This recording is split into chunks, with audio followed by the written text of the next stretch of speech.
Rightio then. Hello world. This is Taryns and Chris reporting live from the 182 Crew Veranda. Okay. So you were saying that you're going to start from the. You're going to give us an outline of what you wanted to film. Yeah. So basically, where I wanted to start with doing a feed, which I would normally do earlier on in the day, but I've left it until the afternoon, and they've got other food, so it's just a matter of making up the lorikeet mixture, which then they'll put into all their containers. And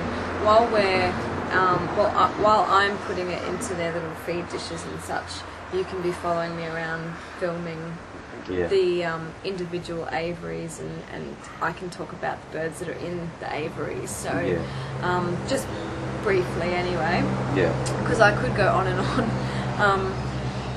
The baby pigeon that I've got, he's the only one at the moment who's getting bottle feeds, as I call them. So that's just a good way of showing people, you know, how to feed a baby bird, or in particular a pigeon, because they're different to other baby birds. And so I'm just not sure if we're going to be able to do that today, because he's had his bottle feed about 2 hours ago, and he's had a lot, so it's, you know, crops out to here, and I don't want to overfeed him, so he might burst. And then I thought some footage of the 2 galahs that I've got at the moment, taking them out for a graze just on the lawn, and just during that time explaining what I'm doing, explaining the fact that it takes, you know, a large chunk out of my day is spent doing these sorts of things where I'm just literally sitting and supervising them while they do things that they would do normally naturally in the wild. Yeah, because that was interesting what you mentioned about the galahs having to. It's almost like, you know, the cultural practice of birds. You know, of a particular variety of birds actually have to do certain things. Otherwise, they, as you were saying, they feel, you know, depressed, or they just don't heal as quickly as they possibly would. And this is the thing, is that, you know, people with pet birds don't necessarily realise, just through lack of education and awareness, that, you know, depending on the species of bird, they have requirements, you know, emotional requirements, because it's so ingrained in them that they would spend that time in the wild doing that every day for 8 hours a day, you know, foraging and flying, and then spending that time in the sun with the fresh air. You know, when they're inside in cages around electromagnetic frequencies from TVs and radios constantly, and no direct sunlight, no fresh air, people smoking. And, you know, and how do you feel, like, you know, sitting out in the open like this, as opposed to being, you know, cooped up?